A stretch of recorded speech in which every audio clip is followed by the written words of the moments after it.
Bonjour à tous, on va se retrouver pour le troisième épisode de cette série de la review des équipes pour la saison 2025. Donc on va commencer avec une équipe extrêmement intéressante, donc la Groupama FDJ. Donc pour la Groupama FDJ, quand même de grosses pertes cette saison, avec évidemment le départ de Lenny Martinez, de Laurent Spiti, de Ruben Thompson, de Marc Sarrou, de Samuel Watson aussi, qui ne sont pas vraiment comblés. On a l'arrivée de Guillaume Martin, mais à part ça, Tom Donnan-Weers qui pourrait être très intéressant, mais mis sur l'avenir.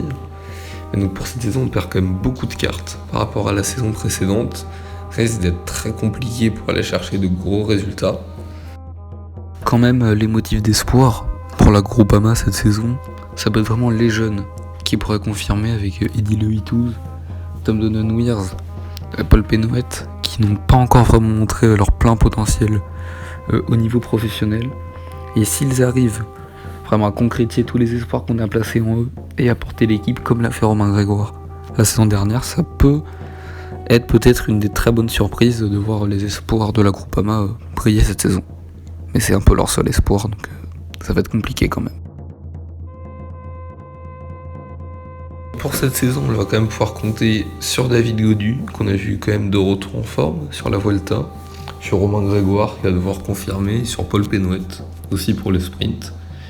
Donc, quels pourraient être ses objectifs déjà ? Reprendre le maillot tricolore, parce que c'est une équipe qui a réussi souvent sur les championnats de France, et l'année dernière, ils ont perdu ce maillot qui a illustré le fait que ce ne soit plus la meilleure équipe française, donc leur objectif va vraiment être de redevenir la référence française. Leur grand nombre de cartes, ils devraient pouvoir viser une quinzaine de victoires cette saison, pas forcément les plus belles, mais beaucoup en tout cas.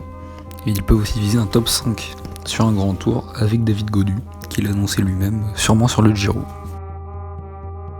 L'équipe IF, quant à elle, peut espérer de nombreuses choses pour la saison prochaine. Un mercato assez intéressant, même s'il n'y a pas vraiment de gros changements. On peut quand même notamment citer le départ de Stefan Bissegger, de Jonas Rutsch, le départ quand même de bons rouleurs, qui étaient aussi de très bons équipiers, mais on garde les mêmes têtes d'affiche avec Carapaz, Paules, Benilli, donc une équipe qui a vraiment de briller sur tous les terrains.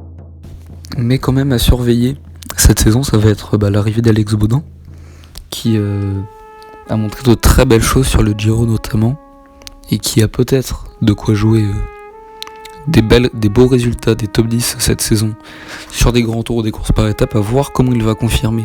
Dans la formation IF, on sait que le passage de la France à l'étranger est souvent très compliqué, mais s'il réussit ça pourrait vraiment être aussi une autre des grosses surprises de la saison, et il pourrait vraiment porter cette équipe IF en aidant Carapaz cette saison. Et donc leurs nombreuses cartes, je pense, devraient pouvoir permettre de jouer au top 5 au classement UCI, puisqu'ils ont beaucoup, quasiment tous les coureurs peuvent scorer des points. En termes de gros résultats, ils devraient pouvoir viser un podium sur un grand tour avec Richard Carapaz, qui passe souvent à côté, qui joue souvent de malchance, qui est mal préparé, mais s'il arrive en forme sur la Vuelta ou sur le Giro, il peut aller chercher vraiment le podium. Et même chose, pourquoi pas un podium sur un monument. On peut penser à Benilli et Nelson Paules sur Liège-Bastogne-Liège ou Milan-San Remo. Et donc enfin, une équipe qui n'a quasiment pas bougé pendant ce mercato, quasiment aucun recrutement et aucun départ, même si le départ de Patrick Bevins, c'est la team DSN, qui devient un team pique-nique post-NL, qui va quand même compter le départ de Romain Bardet à la mi-saison, au moment du Critérium des Dauphines. Mais donc la saison 2025 va être une saison extrêmement compliquée, je pense, pour la team pique-nique post-NL, puisqu'on n'a pas de grands coureurs capables de marquer beaucoup de points. Le meilleur coureur de cette équipe, c'est Romain Bardet. C'est à peu près même le seul coureur. Et il part à la mi-saison. Donc ça va être très compliqué. Il va vraiment falloir qu'il sorte un très bon Giro pour que la team puisse se maintenir. Puisque je pense que Fabio Jakobsen est maintenant beaucoup trop limité en montagne pour jouer quoi que ce soit. Oscar-Lee peut-être encore trop jeune pour aller chercher de beaux résultats sur des courses par étapes. Et surtout, on n'a quand même pas beaucoup de cartes, vraiment. Pas beaucoup de coureurs moyens qui pourraient être capables de briller sur des coups d'éclat. Donc ça va vraiment être une saison très compliquée pour la team pique-nique, qui devra avoir beaucoup de mal à se maintenir. Je pense que la meilleure chose qui puisse leur arriver, c'est vraiment un maintien, et de réussir le départ de Romain Bardet.